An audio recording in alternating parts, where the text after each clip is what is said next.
Recording started. Got it going. Perfect. All right. Well, welcome everybody to our first of three training director roundtables. As you saw in that email, we'll have another one in June and then an in-person one at the 2025 annual meeting. For this first one, we're going to go over the new member training survey results. So if you were at our last annual meeting and were able to join that presentation there, then you've already seen these results. But for those who weren't able to attend or missed it, we wanted to present them again in a virtual format. We're also recording this presentation and it will be up on the website along with these slides for you to review at a later date if you so choose. I'm going to try to go through this as quickly as possible. It was a very long survey, so it's a decently long slideshow at 42 slides.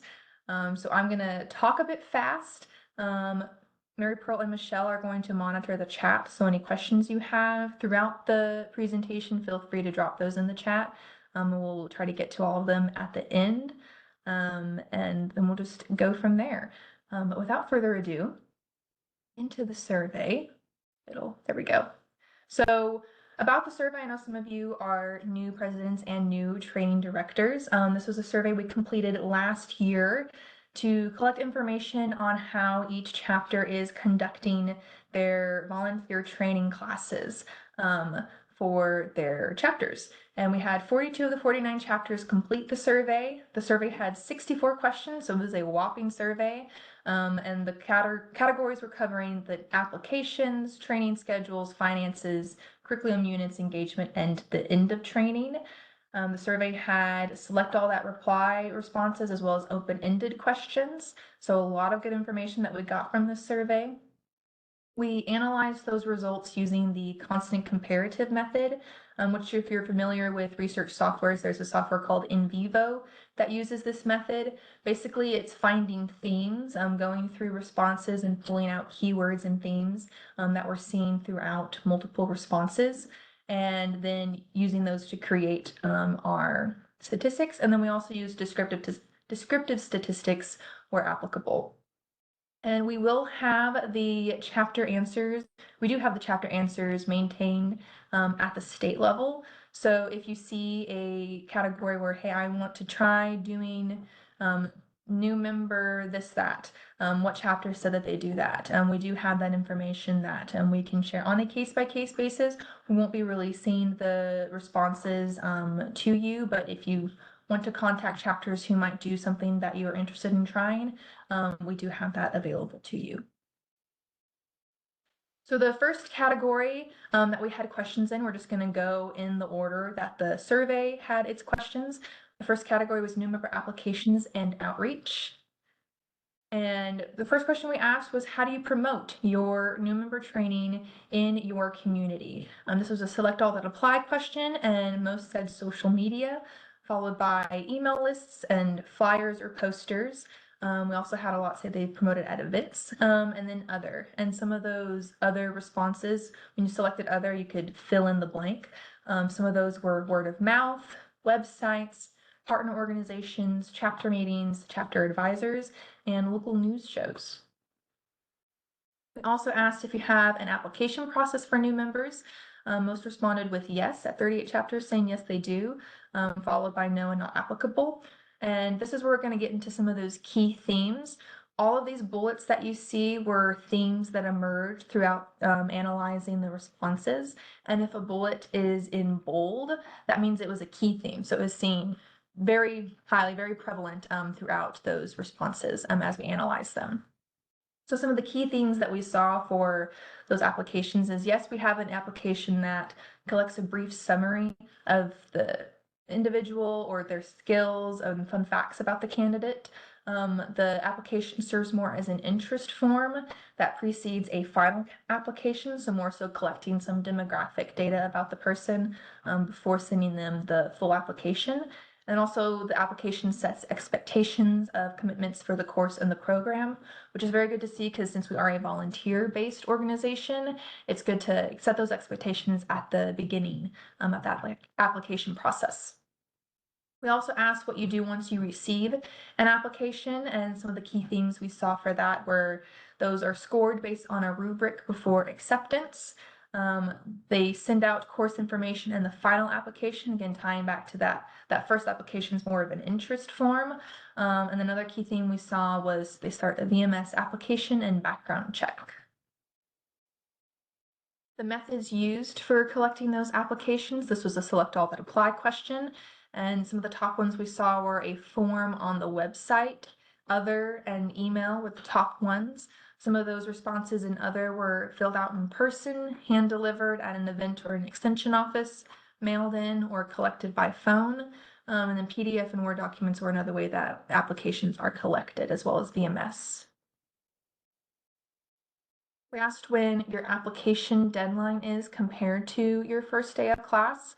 Most responded with 1 to 3 weeks prior to the first day of class, followed by 2 to 4 months prior, and then 1 month prior. Some comments we saw throughout these open-ended responses were some chapters accept applications throughout the year, and some chapters accept applications in a specific time period. We also saw some chapters said that they accept applications up to the class's start date. Also asked how you select members for training sessions. Most chapters said it was a first come, first serve basis with 24 selecting that. This was another select all that apply. Application review had 19 and no selection process had 10. Other had 8, and some of those comments were based on residency or work address being within the chapter's county region. A screening call, attending a meet and greet to get to know them.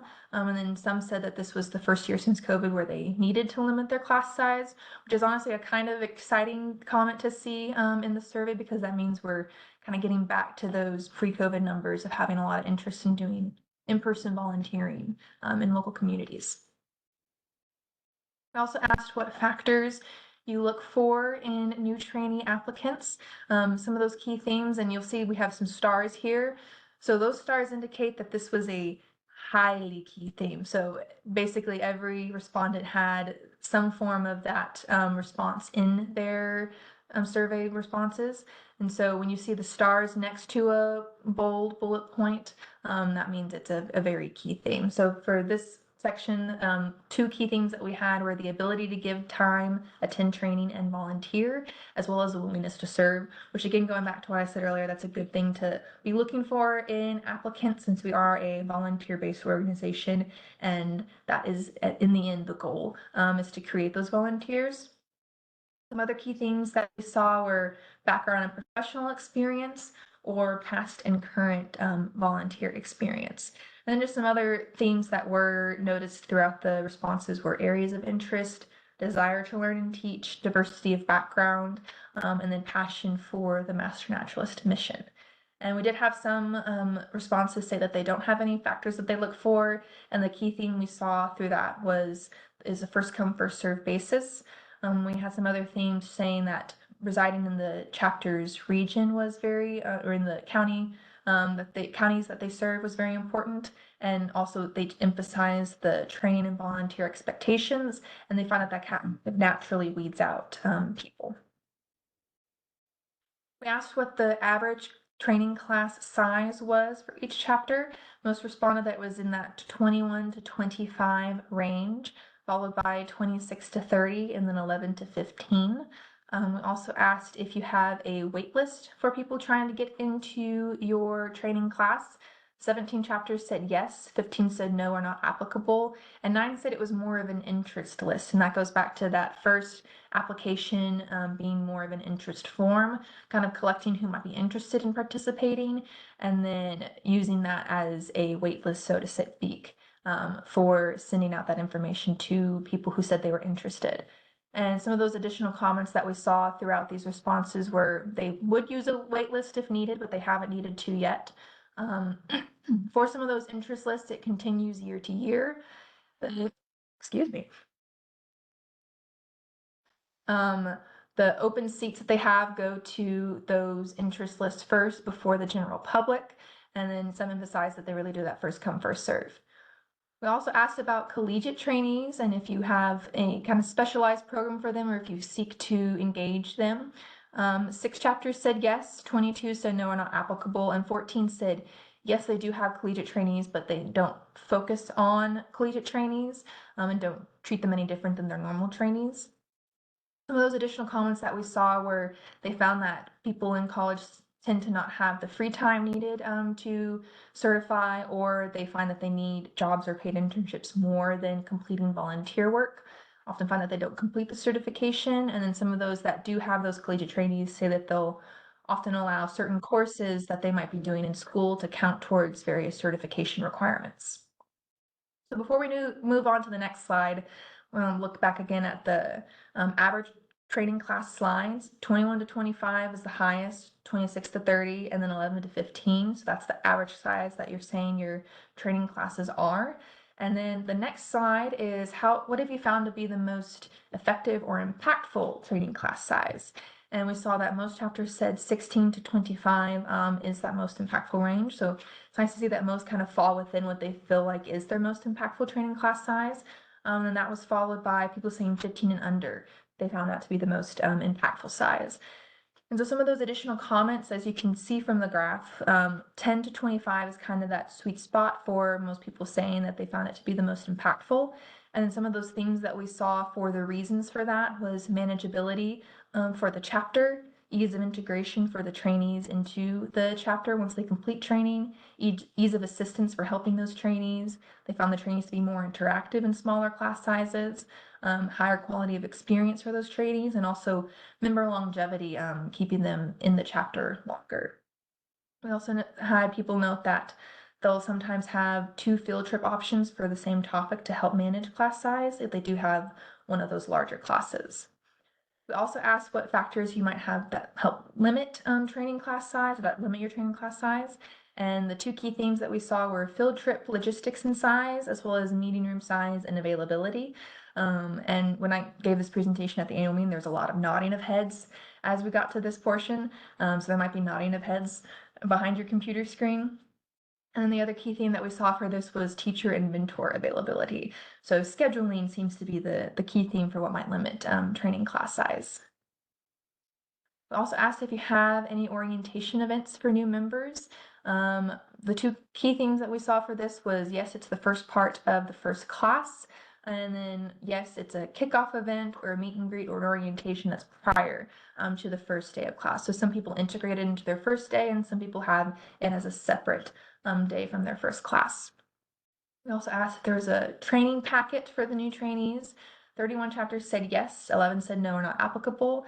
And the 2 themes that we pulled from that were those training packets are typically provided as a hard copy in the binder or as printouts, or provided online. And the other thing we see there is that directing them to their website. Some chapters use their website, help connect them to the different tabs and information that they have on there, and kind of use that as their training packet. We also asked how you communicate the Master Naturalist's goal to these new trainees. And the key things that we saw, the first one was at the first class orientation, you kind of reiterate the goal. Another one we saw was through the application process, which again is a good thing to emphasize early on for these new trainees, because volunteer program, making sure they understand those expectations.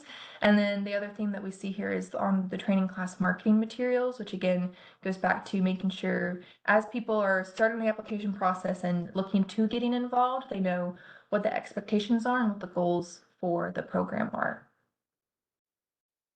You have a training team that helps support the training director. 34 chapters said yes, 8 said no, are not applicable.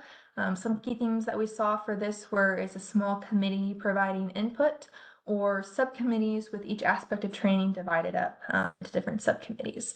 And then another thing we saw that it's not a team, but it's co-directors to kind of help divide up some of the responsibility that the training director has.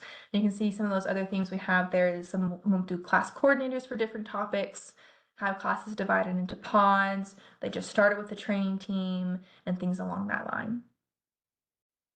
On to training schedules. We had a lot of questions for the when, where, and how you complete your training.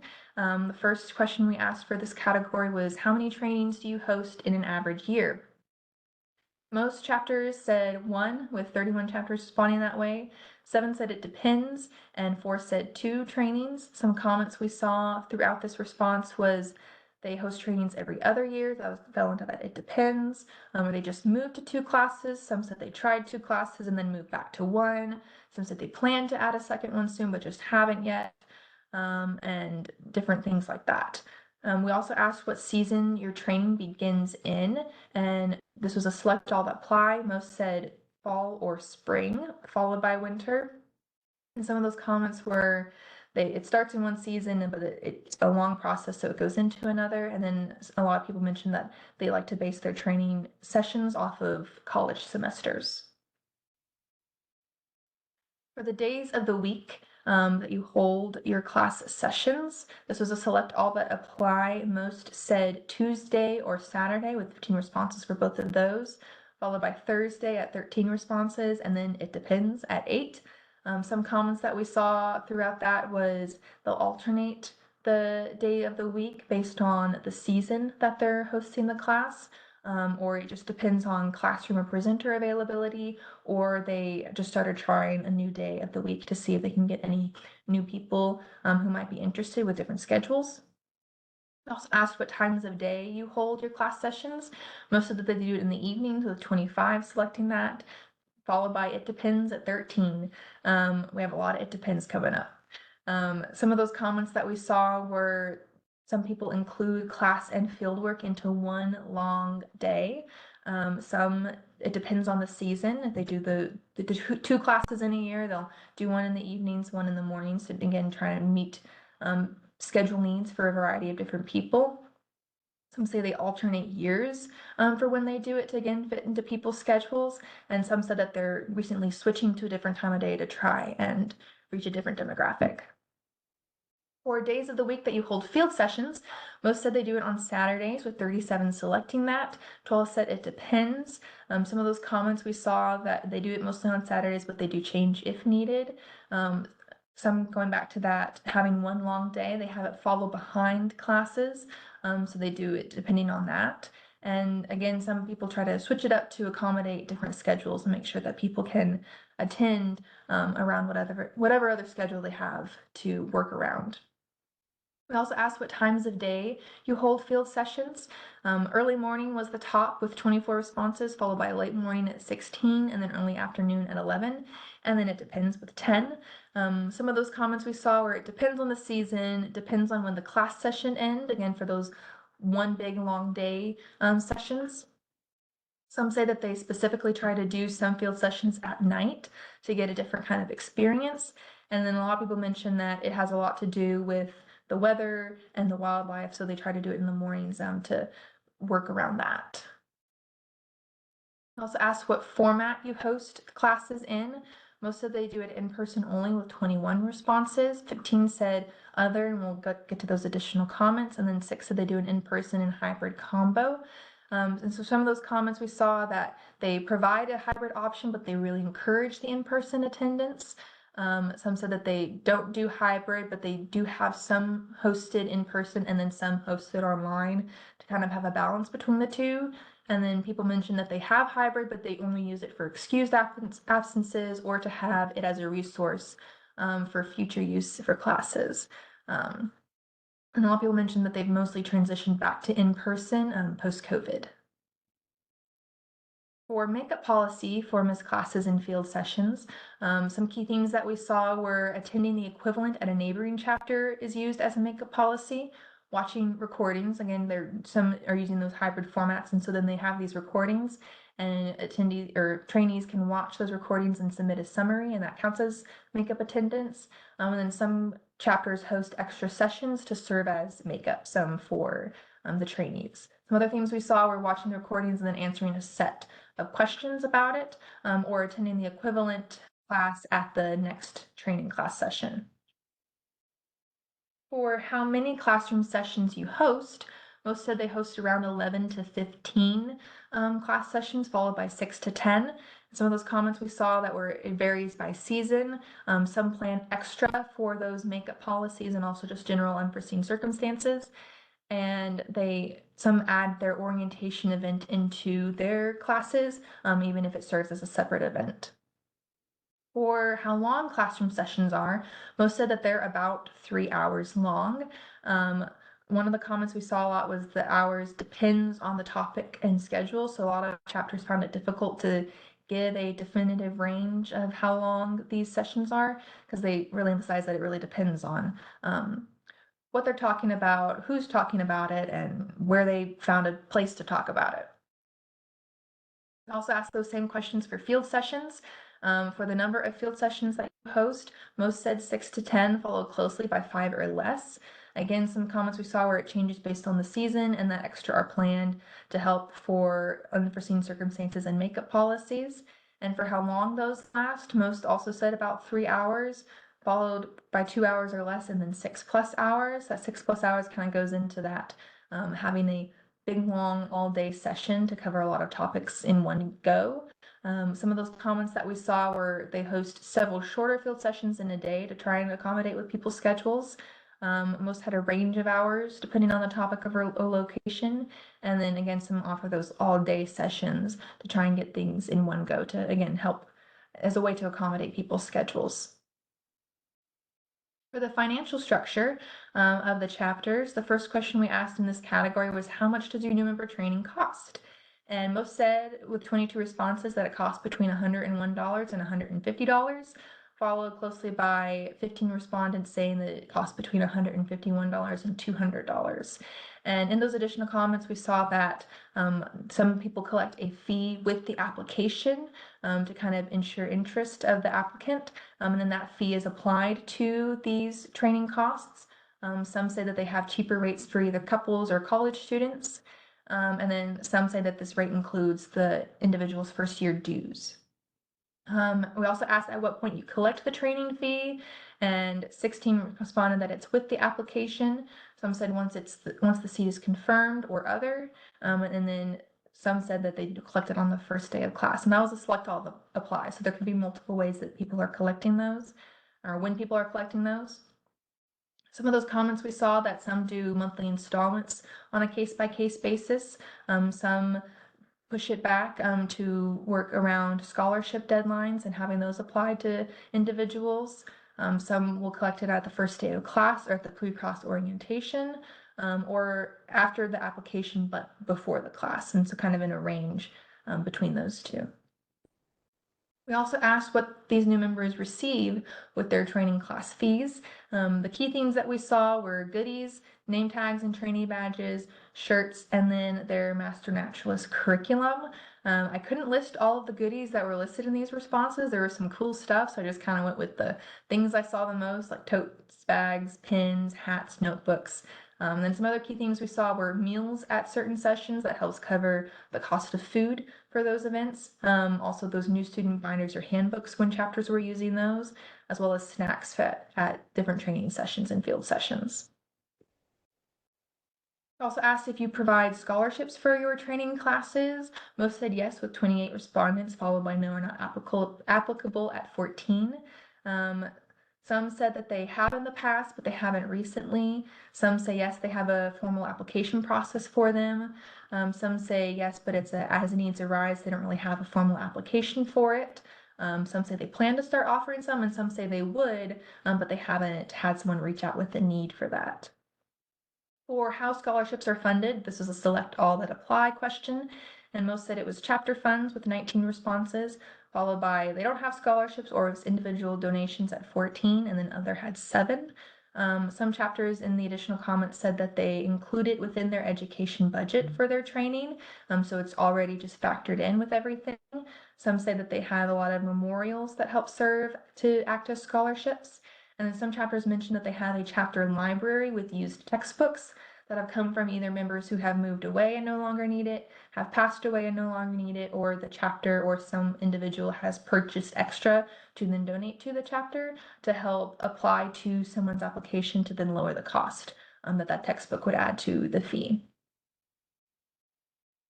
Also asked about annual dues for chapter members. Most said that those annual dues cost between $21 and $25, followed by $16 to $20. And some comments that we saw were they have discounted rates for couples. Also, they'll have a deadline when the dues are needed by, and then if you miss that deadline, the due number increases. And we also saw some doctors say that here's what their dues are right now, but they may need to increase them soon due to rising costs in general. Also asked how you collect those dues and class fees. Most said, and this was to select all that apply, most said that check or cash are the top two ways, followed by a form on the website, and then PayPal, and then other. Some of those others we saw were Zelle, Stripe, Apple Pay, a lot of those online credit card payment formats. Some chapters say that they don't accept electronic payments, so it has to be those cash or check versions. And then some say that they wanted to collect electronic payments, but they haven't found the right avenue for that yet, so they just haven't yet. On to curriculum organization. This one, as you know, we have quite a big textbook, so there's quite a number of chapters to go through. So for this presentation, we cut it down to the top 5 basic units taught in each different setting. So for the ones typically taught in a classroom setting, the first was the introduction to the TMN program, followed by ecological regions of Texas, entomology, herpetology, and then citizen science. And so these are the top 5 that were typically taught in a classroom setting for chapters. And then we also asked the same question for what units do you typically teach in the field sessions. And the top 5 that we had for those were plants, ornithology, wetland ecology and management, aquatic systems ecology and management, and then geology and soils. I also asked your approach to addressing curriculum units. Most chapters said that they do pre-class reading for their trainees, followed by in-class presentations and then other. And some of those additional comments for other were displays showcasing chapter projects that relate to the curriculum unit they're talking about, discussions around those curriculum units, group projects around those curriculum units, hands-on activities, or pre-watching videos that are related to those units that they're discussing. For new member engagement, ways to keep those new trainees excited about and involved in the program. The first question we asked was how you structure your first or welcome class. The 2 key themes that we saw were you open with a welcome and an explanation about the program and a get to know you session, followed by use it to cover that first curriculum, the intro into the Master Naturalist program chapter. And then some mentioned that the first is a come and go orientation event.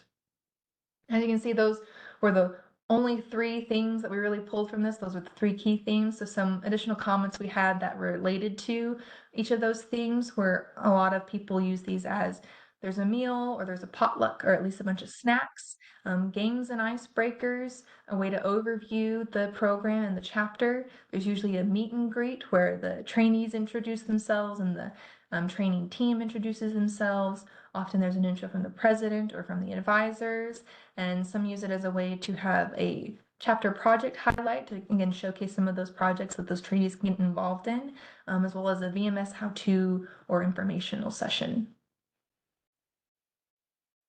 We asked, this is a bit of a 2-parter, so we asked how do you help new trainees build camaraderie with each other and current chapter members during training? This was an open-ended response. The 3 top themes that we had were hosting socials after or during class and field sessions to hang out outside of the classroom, inviting trainees to chapter meetings and various events, and having mentor-mentee pods or individual mentor-mentees to help connect the trainees with current members. And then some other things we saw were class projects and activities that facilitate interactions between the trainees and the current chapter members, as well as integrating current chapter members into the training in some form or fashion to again get them connected early on throughout the training process. And some additional comments that we saw throughout these themes were those socials are often centered around food. A lot of people mentioned, oh, we'll go to the local Sonic or the local what have you after a field session just to sit and talk and hang out. Some combine the combination of assigned mentors and mentees and general chapter members. They find that it helps assist with training, and they use it throughout the training process to help with that engagement. And a lot of people noted that just spending time outdoors with the trainees and the new members helps form those bonds and keep them engaged by building those connections with people.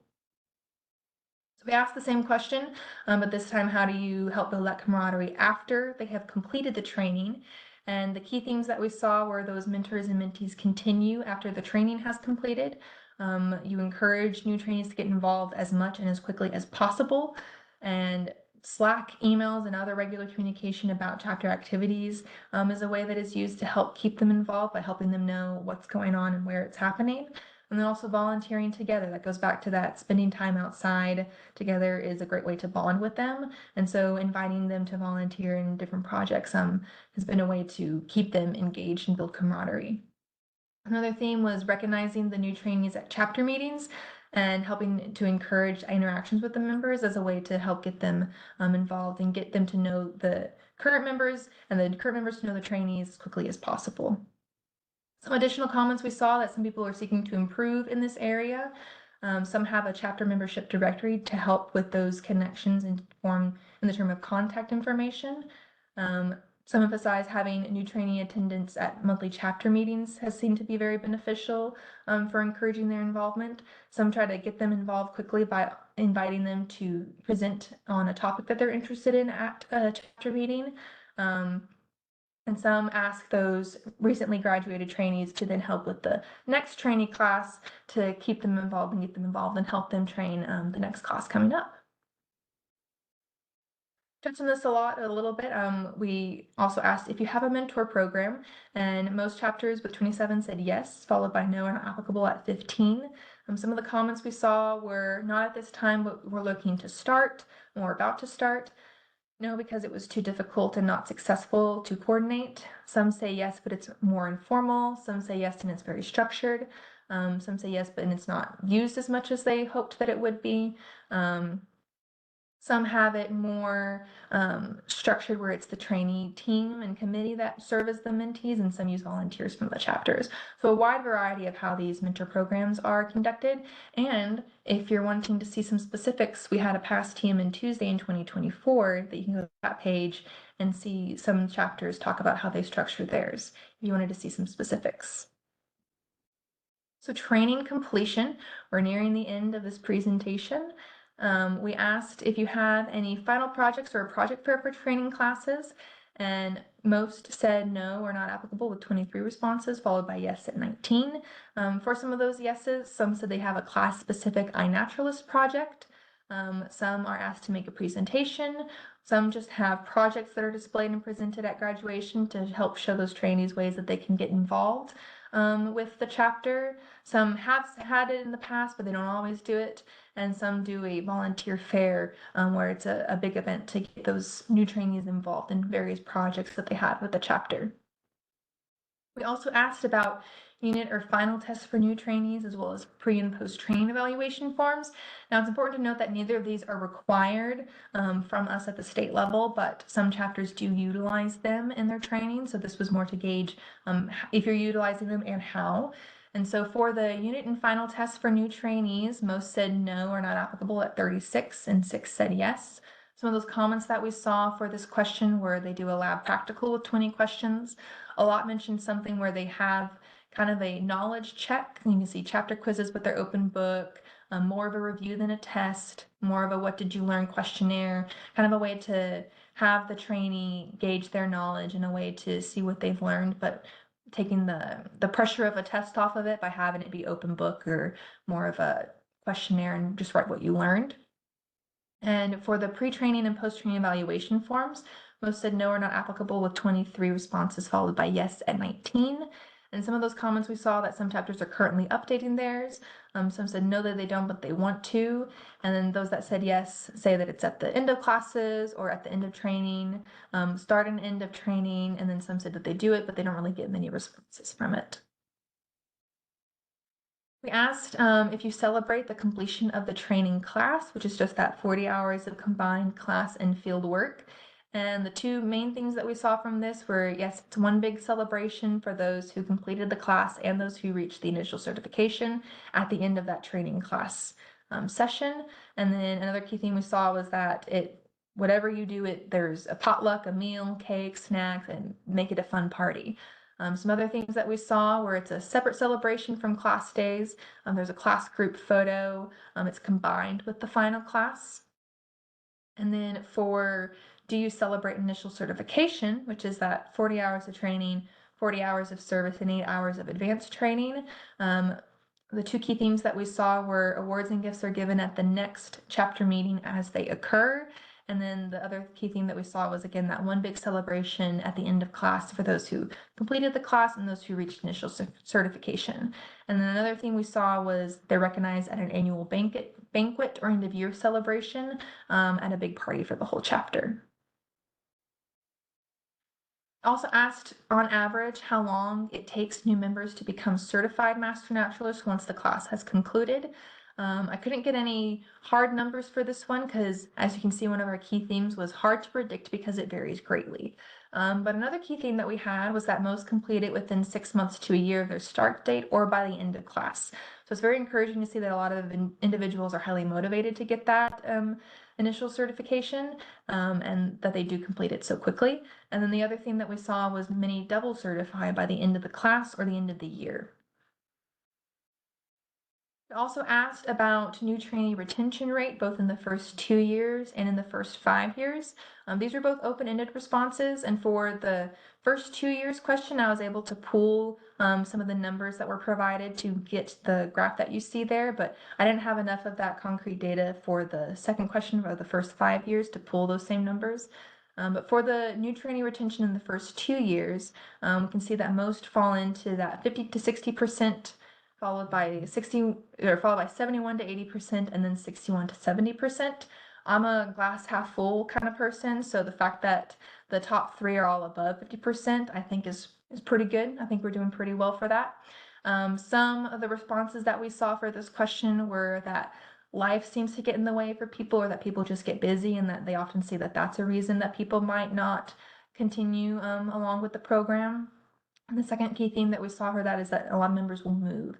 So maybe the retention wasn't at their chapter, but maybe they moved to a different chapter, or they moved out of state completely, so they weren't able to continue that with the Texas Master Naturalist program.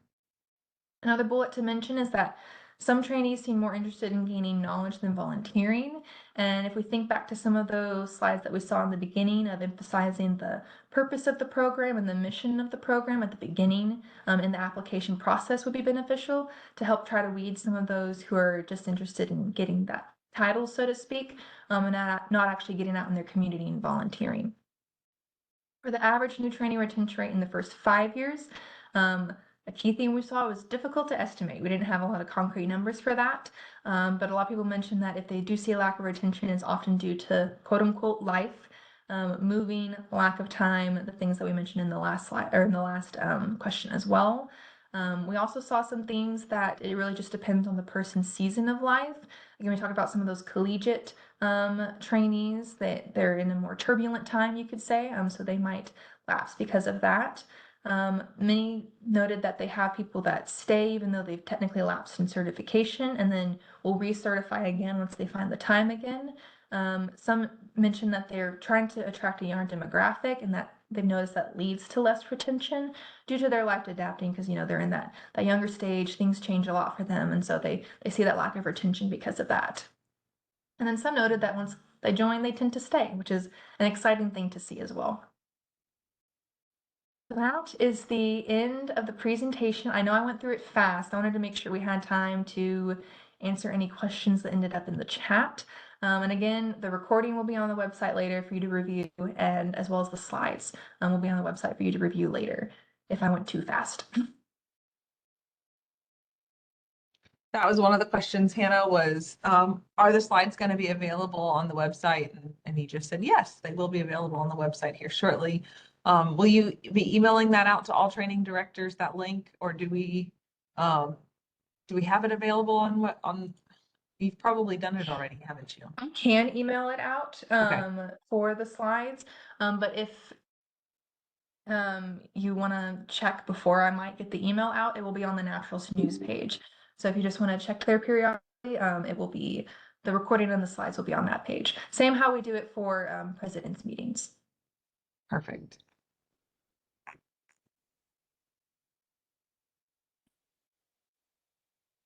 I dropped a few other resources in the chat as you were going through.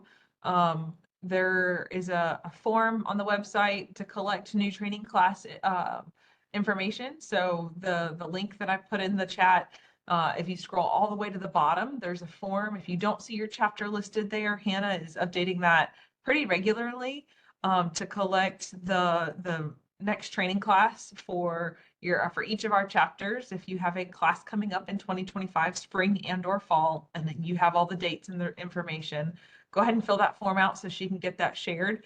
That helps us know when you're hosting your next training. It also helps us answer questions that we get from the general public, who will reach out and say, hey, I live in the San Antonio area and I want to join the program. Oh, they're gung ho. It gives us a resource to be able to share right away all of your training class information. And if your training class has already started, or if your application period for your next training class has already closed, go ahead and still fill out that form just to get it on the website. Again, so we know that your applications are past due or you're already started. And then also for people who are looking for joining your class, they know, okay, they're already closed for this year and I'll just keep my eye out for next year. And then maybe they'll contact you in the interim and get on those interest lists that some of the chapters have. So even if you've already started or your application section is closed, go ahead and still fill out that form to get it on the website. And then one more resource that I shared in the chat before we get into some of the questions that are starting to come in. There was a brief period for a few months where we did not have any Master Nationals curriculum books in stock at the A&M Press warehouse. We were working on our restock order, shipping was delayed. Those should be in here shortly. So if you are still wanting to order some Master Nationals curriculum books for an upcoming class, they are taking pre-orders for those and they should arrive, we're being told, by mid to late February. Hannah, in the chat, there's a request for you to go back to the slide that talks about the responses of days and times that chapters offer training. For class or field sessions? So I think it's for Both, please. for classes Or both, please. or both. Yeah. Days of the week and times of day, that one? Yes. Make sure I'm on the right slide.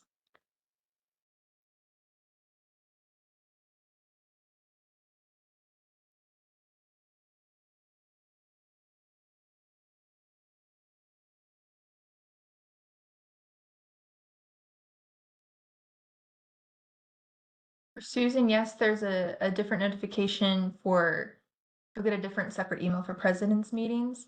And this was a training director meeting, Yeah. which presidents obviously I were haven't invited to. sent the president's notice out yet. I was going to do that. Actually, I was going to do it Friday. It didn't get done. I'll get it done today. And then there's a question, I'm not sure, from MJ. I'm not sure I understand what you mean by a trainee volunteer program. If you could explain that a little more. Yes, hi. We're starting this program to encourage our trainees to start volunteering as soon as possible. And one of the things that we're doing is offering exclusive trainee volunteer events so that they would be accompanied by their mentors and then go out to an event and do, if it's trail clearing or guided hike training, whatever the event might be. But it's really just teaching them about the different locations that we volunteer in and sort of breaking the ice for them. Another thing that we're going to do with them is to have the mentors accompany them to the regular types of volunteering events so that they get to show them the ropes. A lot of reticence with volunteers to go to new places, and because our chapter has a few different counties, they might not live close to a location, and this would help them to get, you know, a little bit out of their comfort zone and go to a new place if they're accompanied. That's the sort of thing we're talking about. I do know that a few chapters offer, so like, especially days that they're in the field, they go out to a field session for part of their training. A lot of times chapters will also have, this is the training part of today's event that we're doing. And then afterwards, they will have a volunteer service opportunity there where the trainees can get in service time at the same time. You know, outside of the initial training classes, but then after the classes stop at that day at that location, then they move into some volunteer time, and other members and mentors are invited to attend as well. Okay, good. Right. That's One scenario that happens. Yeah, that's similar to our exclusive training events. Yeah, okay. We're trying to make a sort of promote our volunteer events so that, you know, it's a win-win. We have a lot of different locations that need more volunteers, and now that we're getting trainees, we're trying to get them excited about going to these different locations rather than stay in their own county.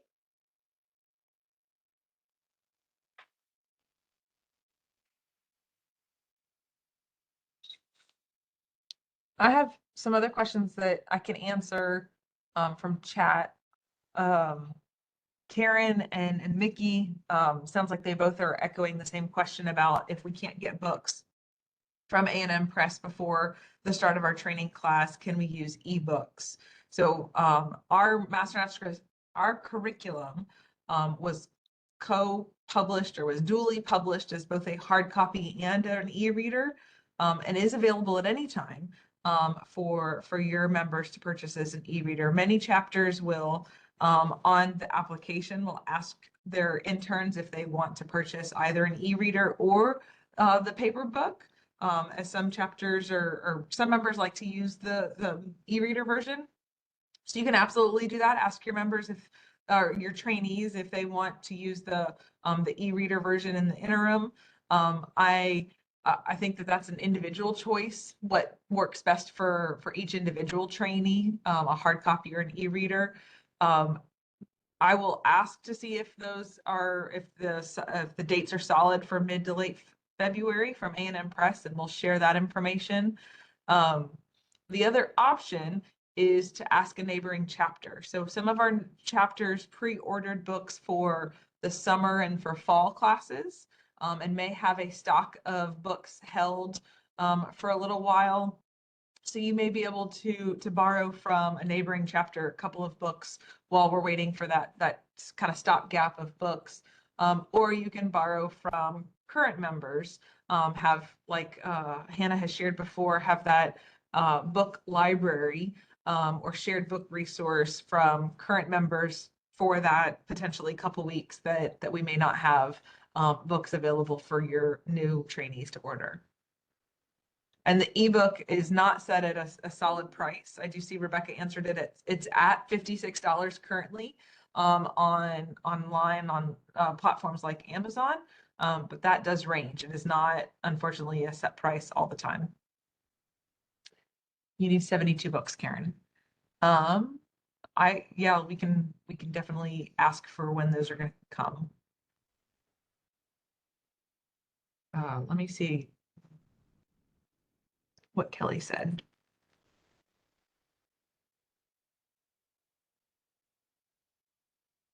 Yeah, we're expecting the books to be in our warehouse by mid to late February.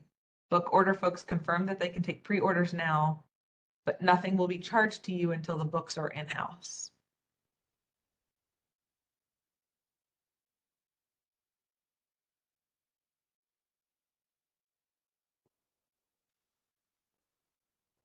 I think just asking for maybe some shared books between current members and trainees might be a solution for that for right now. And for those of you who are maybe new to your position, especially this year and this new year, One of the other things we try to do each fall is have an order for the books that comes in at our annual meeting, and you can pick them up at the annual meeting.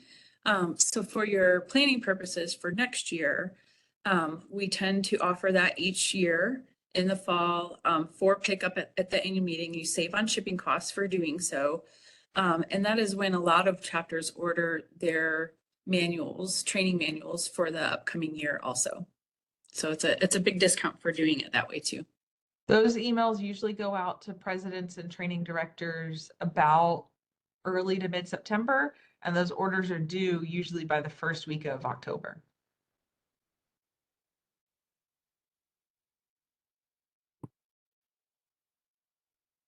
So Hannah, this is a question for you. Will there be any subsequent class director meetings and roundtables?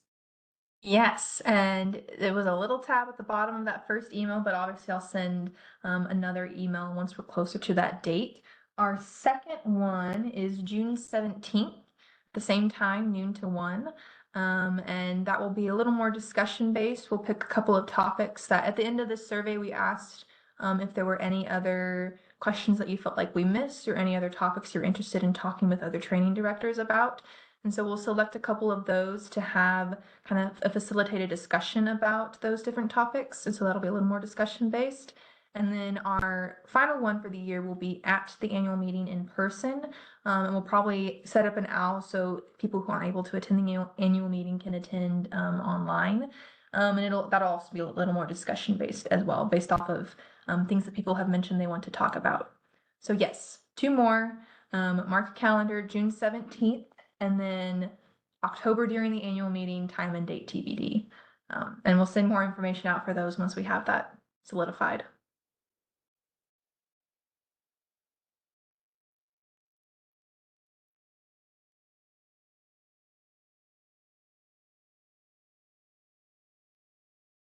The June 17th one is noon to 1, just like this one was.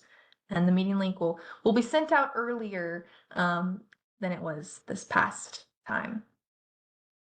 That was my bad for it being a little bit of a late notice, but There's a lot of discussion in the chat about Slack. So Slack is a communication tool that a few of our chapters use. The early pioneering chapter was the Coastal Prairie chapter, initiated the use of Slack and then has shared their use of that with many other chapters who have picked it up. Some have, some haven't. We have at the state level used Slack for communication during events like at our annual meeting. Slack was available for chat between folks that were going on the same field sessions or wanted to connect for lodging sharing, things like that. We started a state level Slack channel, but it is not managed and it has not been updated. So that's not really a resource at this time. I think what you're asking for, Jeanette and Karen both, are for somebody to talk to about the use of Slack. I think you can reach out to Coastal Prairie. They'd be willing to share their experience with it. And I'm happy to chat on Slack as well as we've hosted it for the annual meetings, like I said. Yep, Bert Stivelkovich is the Slack genius for the TMN program.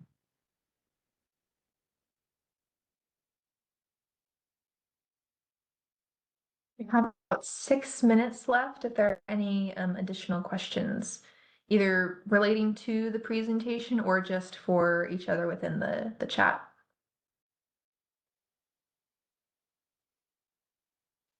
Thank you, Lisa, for offering your email as a resource.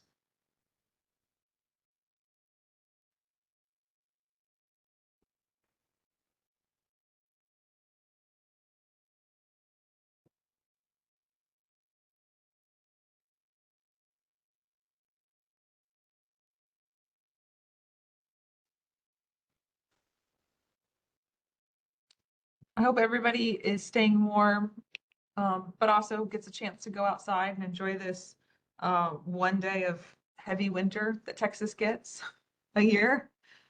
And appreciate y'all's time today. And a huge shout out to Hannah for doing this survey, for taking all of this data on and then for making such a wonderful presentation for us to really understand how our chapters are posting their new trainings and can collaborate together. Hopefully y'all are getting excited for our 2 upcoming training director roundtables, because I know y'all been wanting a way to connect with training directors from other chapters. And so we're trying them out this year to see if it's a great way to get y'all connected. And so I think there'll be good discussions had at the next 2 that we have coming up. Mhm.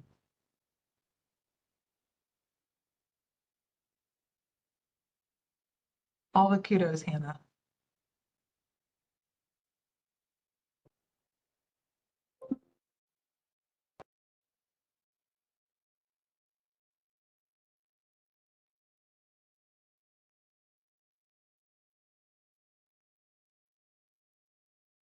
I show 4 minutes left, so now would be your chance to get in any last minute questions if you have them. If not, have a great rest of your day. If you haven't had lunch, I hope you enjoy your lunch, and we will see y'all at the next one. And enjoy the snow, but also stay warm.